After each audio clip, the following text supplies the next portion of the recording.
नमस्कार दोस्तों, स्वागत है आप सभी का YouTube चैनल आशा एजुकेशन पर। दोस्तों, इंफॉर्मेटिक असिस्टेंट की जो वैकेंसी 2023 में आई है, हम लोग उसके बारे में डिस्कशन करने वाले हैं। इस वीडियो में हम आईए की वैकेंसी की सिलेक्शन प्रोसेस क्या रहेगी उसके बारे में विस्तार से बातचीत करेंगे। तो चलिए शुरू करते हैं। सबसे पहले हम इस वैकेंसी का ओवरव्यू ले लेते हैं। इस वैकेंसी में टोटल पोस्ट 2730 हैं, जिसमें कि टीएसपी एरिया में 315 पोस्ट है और नॉन टीएसपी एरिया में 2415 पोस्ट हैं। इस वैकेंसी में कुछ एज लिमिटेशंस भी लगाई गई हैं, जो कि 21 वर्ष से 40 वर्ष तक की हैं। लेकिन जो अधिकतम आयु है, यानी अधिकतम जो एज है 40 वर्ष, उसमें और कुछ छूट दी गई है, जैसे कि 3 वर्ष की छूट हर एक कैंडिडेट के लिए दी गई है, क्योंकि इससे पहले के 3 सालों में इस पोस्ट पर कोई वैकेंसी नहीं आई थी, इसलिए ये अतिरिक्त छूट दी गई है। जो आर्थिक रूप से कमजोर वर्ग है, या जो SC ST कैंडिडेट्स हैं, या जो पिछड़ा वर्ग है, या जो अति पिछड़ा वर्ग है, उन सब के लिए 5 साल और 10 साल तक की एज रिलैक्सेशन दी गई है। इसकी डिटेल्स जो है वो हम विज्ञप्ति के अंदर देख सकते हैं। अब हम बात करते हैं क्वालिफिकेशन की। क्वालिफिकेशन में मास्टर डिग्री जैसे कि ME, MTech जो कि कंप्यूटर साइंस, इंफॉर्मेशन टेक्नोलॉजी यानी IT, इलेक्ट्रॉनिक्स और electronics and communication, in branches में जिनकी मास्टर डिग्री है वो इसके लिए अप्लाई कर सकते हैं। सेम इसी तरीके से बैचलर डिग्री में BTech और BTech भी कौन सी ब्रांच में? कंप्यूटर साइंस, IT, इलेक्ट्रॉनिक्स और electronics and communication, in branches में यदि आपकी बैचलर डिग्री है तो आप इसमें अप्लाई कर सकते हैं। इसके साथ साथ में यदि आपने MSc CS या MSc IT कर रखी है, या BSc CS BSc IT कर रखी है, तो भी आप इसके लिए एलिजिबल हो। साथ साथ में यदि आपने MCA किया हुआ है या BCA किया हुआ है, तो भी आप इस वैकेंसी के लिए अप्लाई कर सकते हैं। इसके अलावा जो डोएक सोसाइटी है, जिसको नीलिट कहा जाता है, के द्वारा ग्रेजुएशन के साथ साथ में यदि आपने O level, A level, B level या C लेवल के सर्टिफिकेट्स किए हुए हैं, या C लेवल के ये कोर्सेज किए हुए हैं, तो भी आप इस वैकेंसी के लिए अप्लाई कर सकते हैं। इसके साथ साथ में डिप्लोमा, यानी कि जो पॉलिटेक्निक डिप्लोमा होता है, 3 साल का पॉलिटेक्निक डिप्लोमा या पोस्ट पॉलिटेक्निक डिप्लोमा यदि आपने किया हुआ है, तो भी आप इस वैकेंसी के लिए एलिजिबल हो। इसके साथ साथ में यदि आपने ग्रेजुएशन के साथ में ITI किया है, ITI जो कि कोपा यानी कि कंप्यूटर ऑपरेटर कम प्रोग्रामिंग असिस्टेंट ट्रेड में यदि आपने किया हुआ है, तो भी आप इस वैकेंसी के लिए अप्लाई कर सकते हैं। अब जो इस वैकेंसी का जो फॉर्म हम फिलअप करेंगे, एग्जाम फॉर्म जो हम फिलअप करेंगे, उसकी फीस क्या क्या रहेगी। जो जनरल कैटेगरी है, या जो क्रीमी लेयर के अंदर अलग अलग कैटेगरी के लोग जो आते हैं, या जो नॉन राजस्थान यानी राजस्थान के बाहर के जो भी कैंडिडेट्स अप्लाई करना चाहते हैं, उन सब के लिए फीस रहेगी 450 रुपए। उसके अलावा जो EWS यानी आर्थिक रूप से जो कमजोर वर्ग है, या जो बैकवर्ड क्लास है, या जो अतिरिक्त पिछड़ा वर्ग है, उन सब के लिए इसकी फीस रहेगी 350 रुपए। और जो SC ST कैंडिडेट्स हैं, या ऐसे कैंडिडेट्स जिनकी वार्षिक आय 2,50,000 रुपए से कम है, वो उनके लिए फीस रहेगी 250 रुपए। अब जो ये वैकेंसी है, इसकी जो इंपॉर्टेंट डेट्स हैं वो क्या क्या है, कि जो एग्जाम फॉर्म, जो हम एप्लीकेशन फॉर्म हम भरेंगे, उसकी स्टार्टिंग डेट है 27 जनवरी 2023, और फॉर्म भरने की लास्ट डेट है 25 फरवरी 2023। तो हमको इन दोनों तारीख के बीच में फॉर्म अप्लाई करना है और फीस डिपॉजिट करवानी है। इस वैकेंसी का जो एग्जाम है वो जुलाई 2023 में प्रपोज्ड है, यानी कि ऐसी संभावना है कि जो एग्जाम है वो जुलाई में कंडक्ट करवा लिया जाएगा, क्योंकि दिसंबर के आसपास से इलेक्शन प्रोसेस शुरू हो जाएंगी। इलेक्शन होने वाले हैं राजस्थान में, उसकी प्रोसेस शुरू हो जाएगी। तो इसलिए ये जो एग्जाम वगैरह है ये जल्दी ही इनको शुरू करवा लिया जाएगा। एग्जाम आगे पोस्टपोन होने की संभावना कम है। इसीलिए फर्स्ट यानी कि अभी जनवरी का महीना चल रहा है, जुलाई तक अपने पास में और 7 महीने हैं, हम इसकी अच्छे से प्रिपरेशन कर सकते हैं। अब हम बात करते हैं इसकी सिलेक्शन प्रोसेस की, कि जो ये आईए की वैकेंसी है इसमें सिलेक्शन का क्या प्रोसेस रहेगा। ये सारी चीजें हम डिटेल में डिस्कस करेंगे। सबसे पहला स्टेप इसमें क्या रहता है, रिटन एग्जाम होता है। रिटन एग्जाम के बाद में मेरिट बनती है, कट ऑफ के आधार पे वो मेरिट बनेगी। और मेरिट में क्या होगा, 3 गुना सिलेक्शन होगा। यानी कि जैसे अपने को 2700 पोस्ट, 2700 के लगभग पोस्ट हमारी है, तो लगभग 8100-8200 के आसपास कैंडिडेट्स को सिलेक्ट किया जाएगा। वो कैंडिडेट्स टाइपिंग टेस्ट दे पाएंगे, जो कि अपना थर्ड स्टेप है।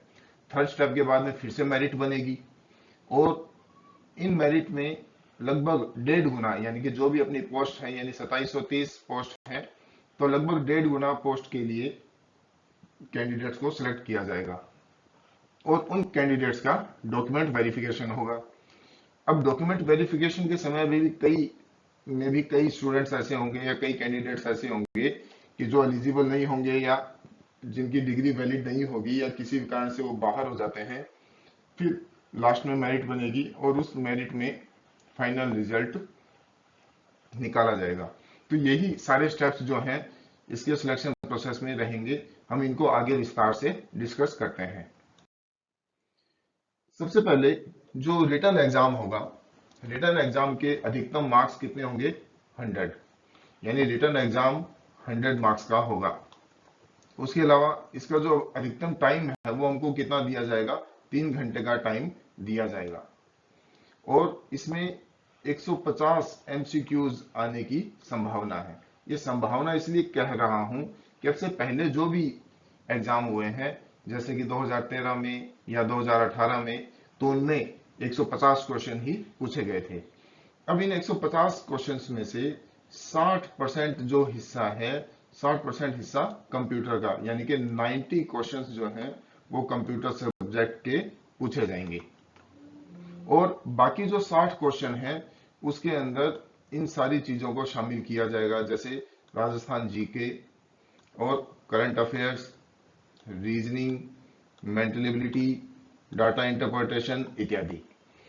अब आप ये मान के चलिए कि जो राजस्थान जीके और करंट अफेयर्स हैं उसमें से लगभग 30 क्वेश्चन उसमें बन जाएंगे, और रीजनिंग और मेंटल एबिलिटी के लगभग 25 क्वेश्चन बन जाएंगे, और डाटा इंटरप्रिटेशन के लगभग 5 क्वेश्चन होंगे। इसमें लगभग इसलिए लगाए जा रहे हैं कि क्वेश्चंस की संख्या 1-2 क्वेश्चंस ऊपर नीचे हो सकती है। और हाँ साथियों, इसमें हमको ये ध्यान रखने वाली बात है कि इस एग्जाम में नेगेटिव मार्किंग नहीं है, तो आप निश्चित होके एग्जाम को दे सकते हो। लेकिन हमको ये चीज ध्यान रखनी है कि किस सब्जेक्ट का कितना वेटेज है। कंप्यूटर सब्जेक्ट का 60% का वेटेज है, तो उसकी तैयारी हमारी बहुत अच्छे से होनी चाहिए। उसके अलावा जो राजस्थान जीके और जो करंट अफेयर्स है उसकी हमको मेन तैयारी रखनी है, जिसके लगभग 30 क्वेश्चंस, सॉरी, जो कि लगभग 30 मार्क्स का पूछा जा सकता है। 30 क्वेश्चंस इसके पूछे जा सकते हैं, और इसी तरीके से लगभग 25 क्वेश्चन जो हैं वो रीजनिंग और मेंटल एबिलिटी से भी पूछे जा सकते हैं। तो हमको एग्जाम की तैयारी करते समय ये बहुत ही ध्यान रखना है कि किस किस पोर्शन पे हमको विशेष ध्यान देना है। जो हमारा कमजोर सब्जेक्ट है उस पे हम ज्यादा फोकस करेंगे, और ज्यादा मेहनत करके हम अच्छे मार्क्स लेके आएंगे। देखो, मैंने पिछले वीडियो में भी आपको बताया था कि इस रिटर्न एग्जाम में जो भी मार्क्स आपको प्राप्त होंगे, यही मार्क्स, इन्हीं मार्क्स के बेस पे मेरिट बनेगी, जो कि टाइपिंग के लिए एलिजिबल होंगे। टाइपिंग टेस्ट पास हो जाने के बाद में इन्हीं रिटर्न मार्क्स के बेस पे और फिर से मेरिट बनेगी। और यदि आपका मान लेते हैं कि आपका सिलेक्शन हो जाता है और सिलेक्शन हो जाने के बाद में भी जो आपके प्रमोशंस होंगे यानी सीनियरिटी लिस्ट बनेगी, मान लीजिए आपका सिलेक्शन हो गया, आपकी नियुक्ति हो चुकी है ना, अब आपके जो प्रमोशंस होंगे उसके लिए सीनियरिटी लिस्ट बनेगी, और वो सीनियरिटी लिस्ट भी किस बेस पे बनेगी, आपके इन प्राप्तांकों के बेस पे बनेगी। जो भी आप मार्क्स यहाँ पे प्राप्त करोगे वो उसके बेस पर और मेरिट लिस्ट बनेगी। तो चलिए आगे देखते हैं। अब जो ये मेरिट लिस्ट बनेगी, इस मेरिट लिस्ट में जो SC ST कैंडिडेट्स हैं उनके लिए 36 नंबर, और जो बाकी सभी कैंडिडेट्स हैं उन सबको 40 नंबर पासिंग मार्क्स के लिए लाने होंगे, है ना। इनसे कम मार्क्स वालों को तो किसी भी दशा में कंसीडर ही नहीं किया जाएगा। अब इनसे ऊपर जो भी कैंडिडेट्स होंगे उनमें से लगभग 3 गुना सिलेक्शन किया जाएगा, यानी कि 2730 पोस्ट हैं टोटल, तो उसका 3 गुना लगभग कितना हो जाएगा, 8190। तो लगभग 8190 कैंडिडेट्स को सिलेक्ट किया जाएगा। हो सकता है कि 1 लाख लोग फॉर्म अप्लाई करें। अब 1 लाख लोग यदि अप्लाई करेंगे तो उसमें से जो टॉप के 8190 लोग होंगे उन्हें ही सिलेक्ट किया जाएगा। किसके लिए, टाइपिंग टेस्ट के लिए। यानी पहले ही जो ये मेरिट लिस्ट बनेगी, पहली मेरिट लिस्ट आपके मार्क्स के बेस पे बनेगी, और उसके बाद में जो 3 गुना स्टूडेंट्स होंगे, जो भी आपकी पोस्ट हैं उसके 3 गुना स्टूडेंट्स को सिलेक्ट किया जाएगा टाइपिंग टेस्ट के लिए। अब ये जो कट ऑफ है, ये मैं आपको कट ऑफ दिखा रहा हूं जो IA की वैकेंसी आई थी 2018 में, उनके बारे में। देखो, इस वैकेंसी में जो 2018 में वैकेंसी आई थी, लगभग 1,20,000 एप्लीकेशंस भरी गई थी। लगभग 1,20,000 लोगों ने अप्लाई किया था, लेकिन एग्जाम में कितने अपील हुए थे, 90,000 के आसपास स्टूडेंट एग्जाम में आए थे, एग्जाम में बैठे थे। और जो पहला रिटर्न एग्जाम हुआ, तो रिटर्न एग्जाम में लगभग टोटल ये पोस्ट कितनी थी, 1302 पोस्ट थी, जिसका 3 गुना हिस्सा रिटर्न एग्जाम जिन्होंने पास किया था उनमें से लगभग 3900 लोगों को सिलेक्ट किया गया। किसके लिए, रिटर्न टेस्ट के बाद में टाइपिंग टेस्ट के लिए। तो उनकी जो कट ऑफ है वो इस तरीके से रही थी। आप वीडियो को पॉज करके इसको देख सकते हैं।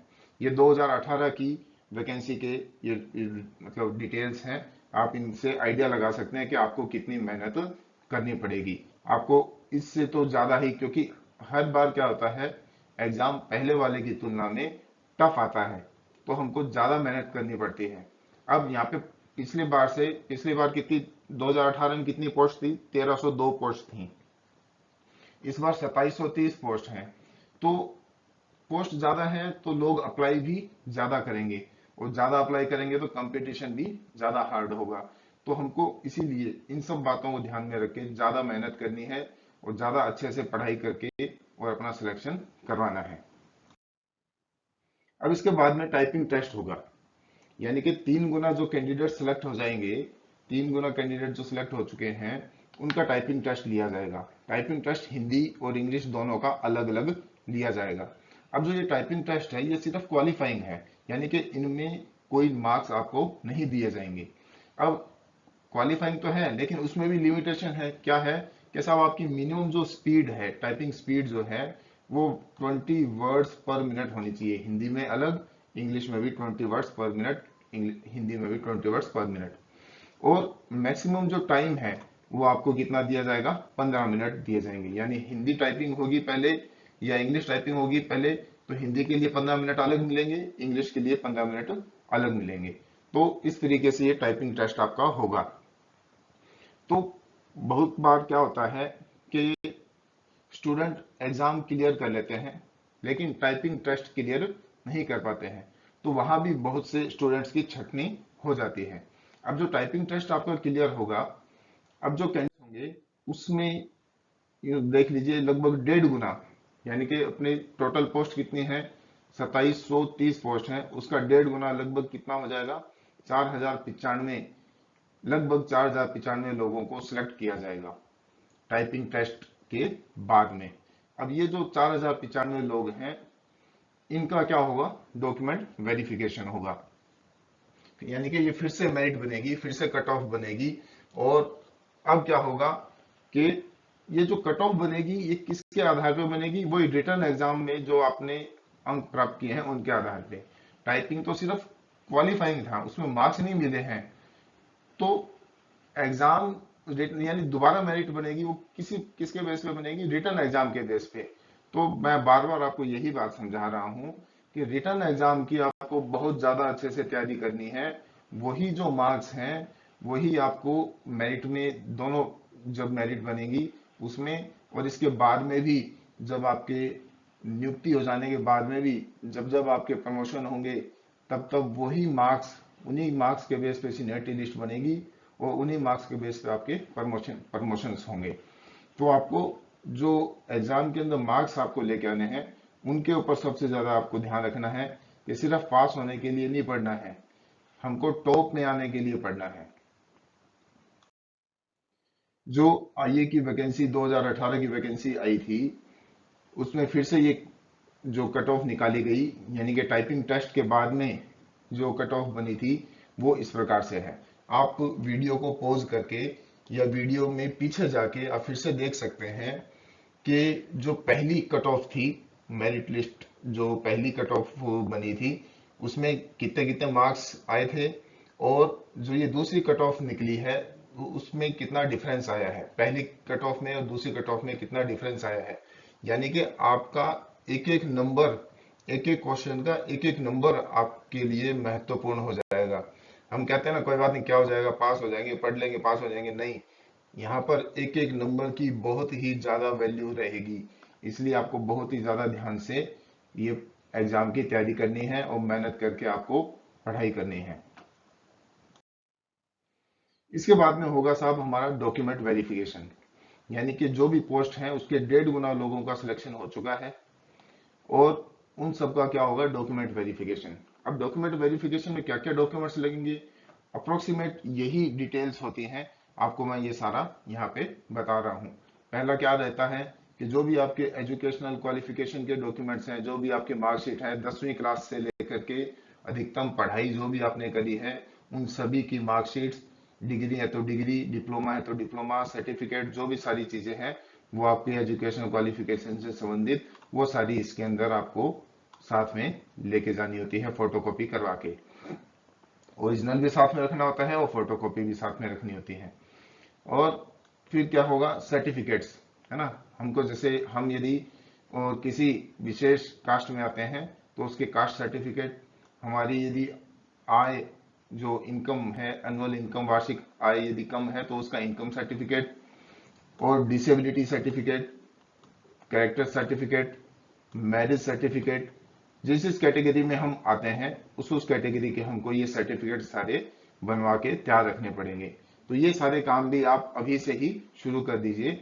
जो जो आपके सर्टिफिकेट्स यदि नहीं बने हुए हैं तो उनको आप साथ साथ में बनवा लीजिए। एग्जाम की तैयारी के साथ साथ में आप इन डॉक्यूमेंट्स को भी तैयार कर लीजिए।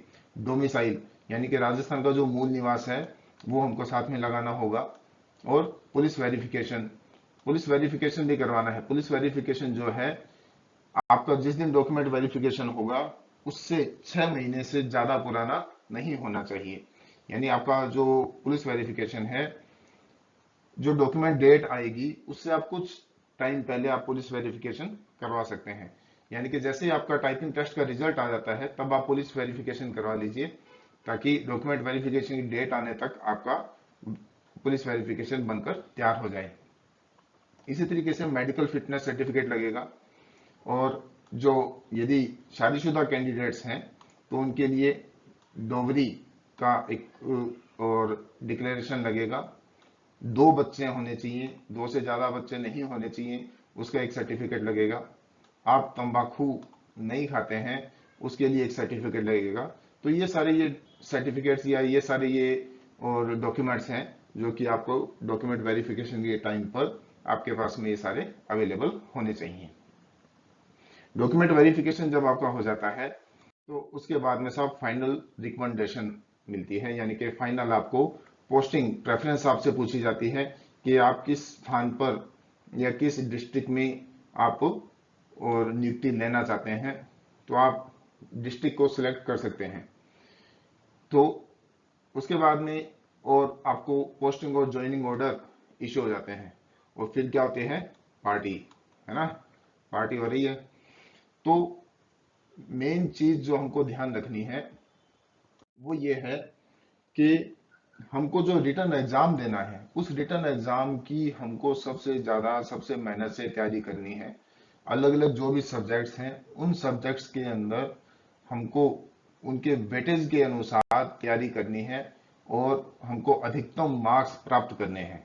यही मार्क्स, आपको मैं बार बार बता रहा हूं, यही मार्क्स आपको इस जॉब के लिए सिलेक्ट करवाएंगे, और जॉब के लिए सिलेक्ट हो जाने के बाद में भी यही मार्क्स आपको प्रमोशन में भी काम आएंगे, और आपको हर जगह पर ये मार्क्स जो है ये काम आएंगे। तो आशा एजुकेशन चैनल की ओर से आपको ऑल द बेस्ट, तैयारी कीजिए मन लगा के, और thank you so much video को एंड तक देखने के लिए। इस प्रकार के वीडियो को बनाने में बहुत ही मेहनत लगती है, तो प्लीज आप इसको लाइक कीजिए, अपने दोस्तों के साथ शेयर कीजिए, और हमारे चैनल को सब्सक्राइब कीजिए। Thank you so much.